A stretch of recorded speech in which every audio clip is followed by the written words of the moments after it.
Today will be a slightly rainy day in London, and the recently elected President of the United States will return to America after attending the funeral of a former Parliament member.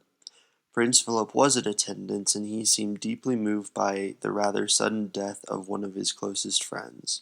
In other news, ISIS, the extreme jihadist movement, has gained new territory in both Syria and Iraq. They made a massive push that forced the Iraqi military to retreat to nearby settlements. However, this time it does not look like the U.S. is willing to stage a one-country war on these terrorists or others like it. According to the president at a press conference just last week, the U.S. would not continue to pour billions of dollars into a region of the world that the U.S. doesn't know. The president said that they know the land, but they don't know the people that live there, and that the U.S. armed forces have no right to be in a place they don't know. He said that that's not what America was meant to be, nor what it stands for. Now, the president is fairly young, at the ripe age of 35. However, despite his age, he has changed the country and most think for the better. Some Americans like curveballs. However, in all seriousness, this president could turn things around not just for America, but for the world. And that is the end of our program today. Oh wait, I'm receiving new information from the streets of London. No, that's not possible. I refuse to believe that. Oh my god, I can't say this. There are reports that the United States president has been assassinated. The assassin seems to have been a CIA agent that the president had on his security detail. Cut the feed. Cut it. Are you deaf? Cut the feed. Take us off the air. A U.S. president is dead.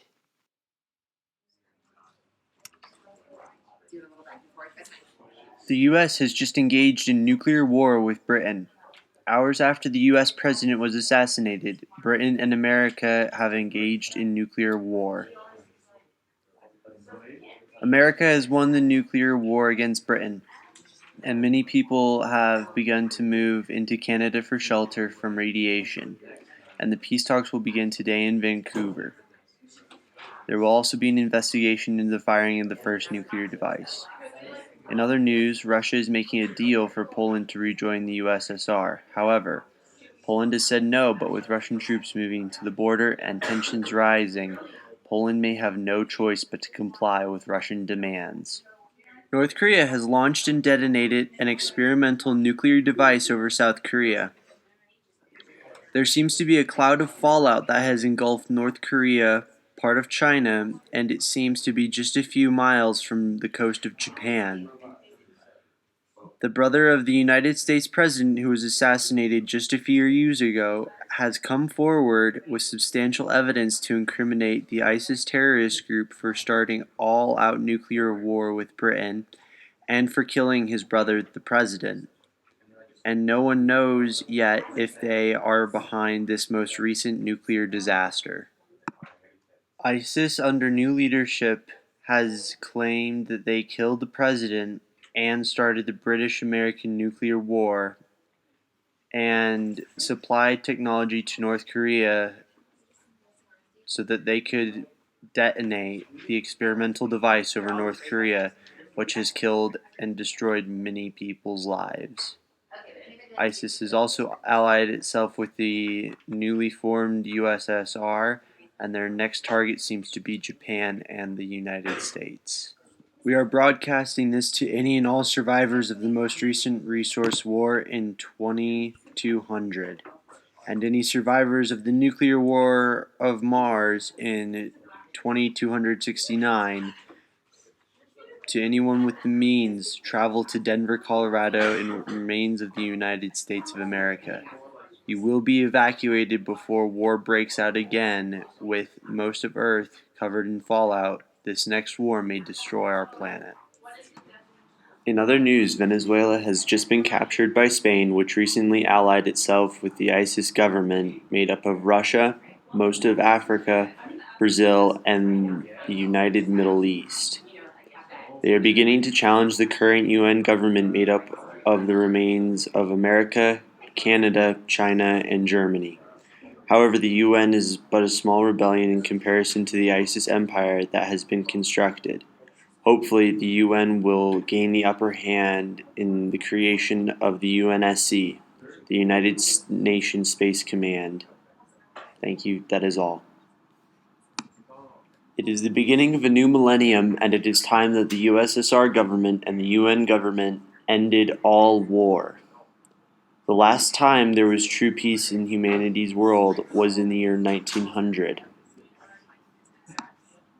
We came very close to peace in the year 2305. However, we could not see through our differences, and why is far beyond me. Looking through our archive, we could have also made peace in 2018, but the world only wanted war. It was like the Cold War had never ended. It was like the US and Russia had been at war with each other since the end of the Second World War, where Berlin had fallen, nuclear arms were reduced, and we thought the war was over, that we were done with war. But war never really ended, did it? The US and the crumbling USSR were still pumping propaganda into their societies. They created fear in the people that forced them to accept going to war after the 9/11 attacks in 2001.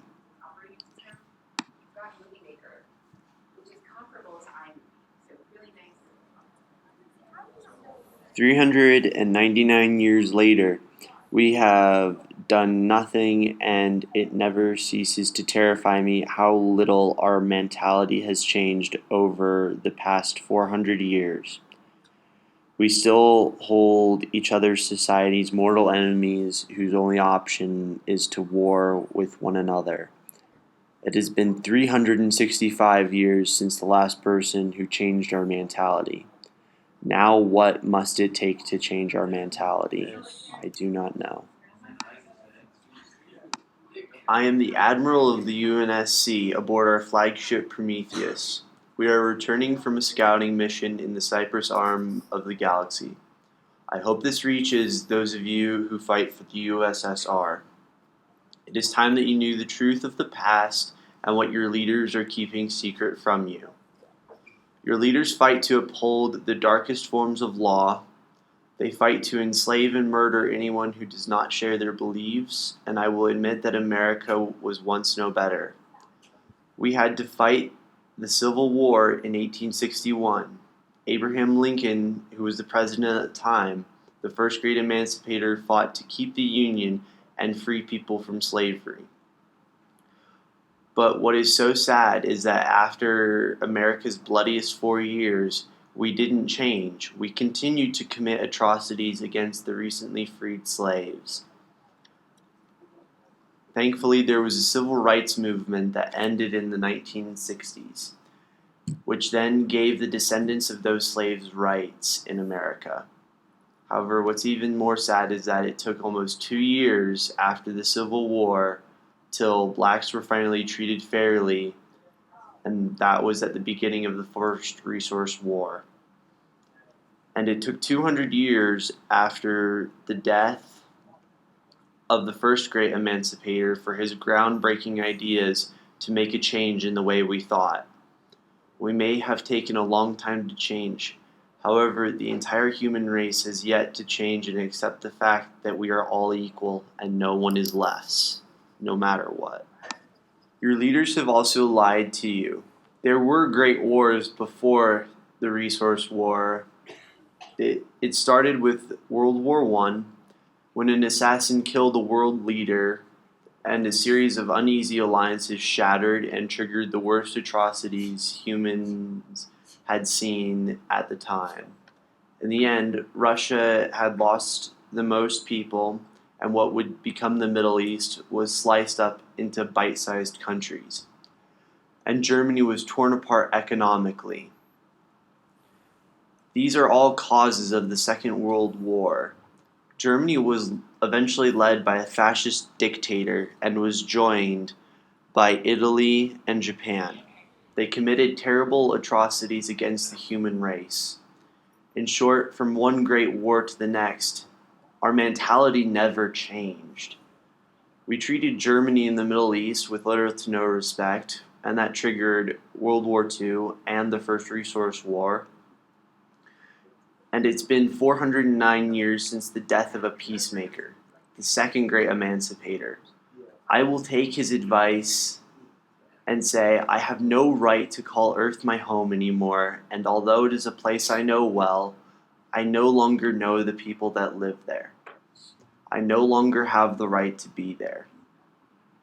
The Prometheus and the UNSC are returning to evacuate civilians and anyone who wants to leave the planet. We will also remove all radiation from the planet's atmosphere. I will leave you with one more thing. Our race will either rise or burn, but whatever we choose, we will do it together, because war never changes, but we can.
The air is thick with trees.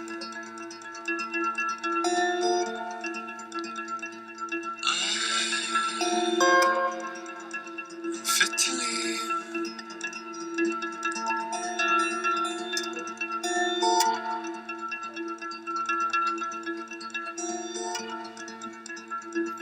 TV.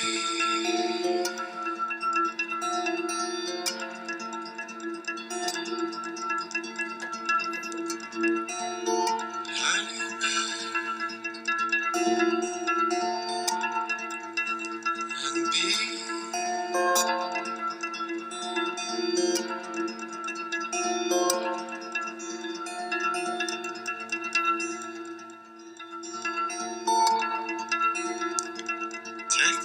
technology.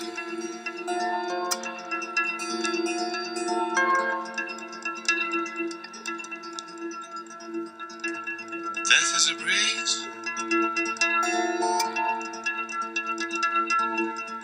Death is a breeze.